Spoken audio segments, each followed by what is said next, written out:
Les arbres sacrés, voyage à travers les mythes et spiritualités. Bonjour à toutes et à tous, et bienvenue sur Légende des arbres, la chaîne qui vous plonge au cœur des plus belles histoires que la nature a à nous offrir. Aujourd'hui, on vous emmène dans un voyage aux quatre coins du globe, pour découvrir comment les arbres sont bien plus que des végétaux.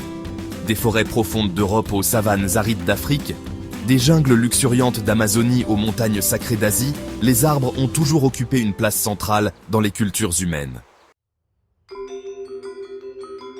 Notre voyage commence en Europe, au cœur des forêts anciennes où règne en maître un géant majestueux, le chêne. Pour les Celtes, et en particulier pour les druides, gardiens des traditions et de la sagesse, le chêne était bien plus qu'un simple arbre. Il était un être vivant, doté d'une âme et d'une force spirituelle immense. Le chêne, avec sa stature imposante et sa longévité exceptionnelle, incarnait la force, la sagesse et la connaissance.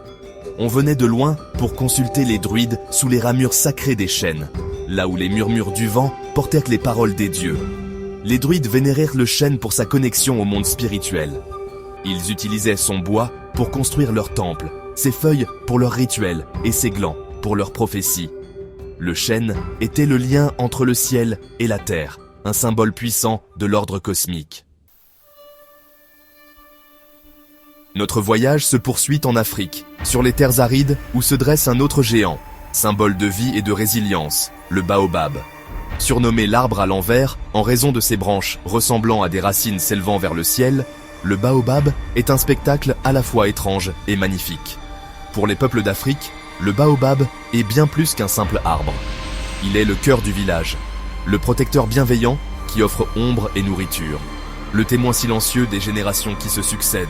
Imaginez-vous, assis à l'ombre d'un baobab millénaire, écoutant les anciens raconter les légendes et les mythes qui se transmettent de génération en génération. Le baobab devient alors un lieu de rassemblement, un symbole de la mémoire collective et de la sagesse ancestrale.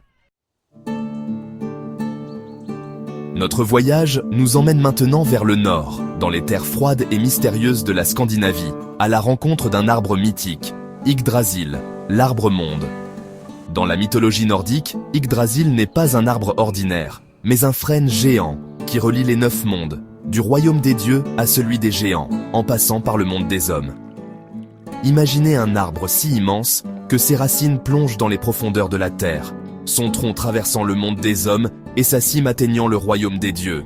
Chaque partie d'Yggdrasil abrite des créatures et des divinités, faisant de cet arbre le pivot central de l'univers. Au pied d'Yggdrasil se réunissaient les dieux pour rendre la justice et décider du destin du monde. Les Vikings, croyant que le destin de l'univers était lié à celui d'Yggdrasil. Si l'arbre venait à mourir, le monde s'effondrerait sur lui-même. Revenons en Afrique, berceau de l'humanité, pour redécouvrir le baobab sous un nouvel angle, celui de l'arbre de la parole et du partage. Si le baobab dit qu'est le cœur du village, c'est aussi sous son ombre bienfaitrice que se réunissent les sages pour discuter, trancher les conflits et transmettre leur savoir. Imaginez-vous assis en cercle autour d'un baobab majestueux, la chaleur accablante du jour laissant place à la douceur du soir. Les anciens du village, dépositaires de la sagesse ancestrale, prennent la parole à tour de rôle, racontant les mythes et légendes, transmettant les valeurs et les traditions de génération en génération. Le baobab devient alors un lieu d'écoute, de dialogue et de transmission. C'est sous son ombre que les enfants apprennent les histoires de leurs ancêtres, que les conflits se règlent par la parole et que la communauté se retrouve et se renforce. Le baobab, témoin silencieux de ces échanges, incarne la force du lien social, l'importance de la parole et la valeur inestimable du partage. Notre voyage s'achève au cœur de l'Amazonie, poumon vert de la planète, à la rencontre des peuples indigènes qui vivent en harmonie avec la forêt et ses arbres sacrés.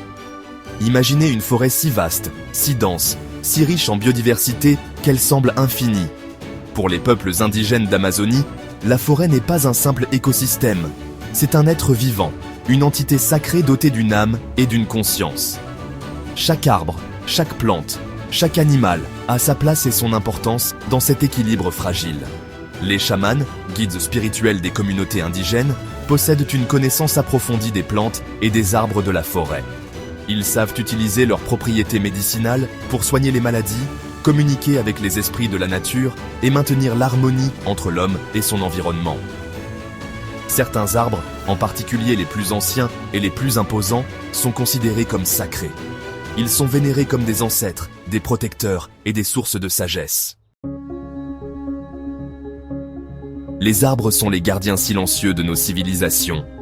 Ils ont accompagné nos légendes, nos rituels, nos naissances, nos morts, depuis toujours.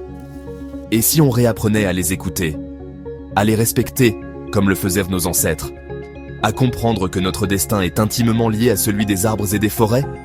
Leur survie est notre survie. Laissez un commentaire.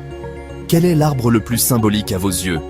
Partagez avec nous vos histoires, vos souvenirs, vos réflexions sur la place des arbres dans votre vie et dans notre culture.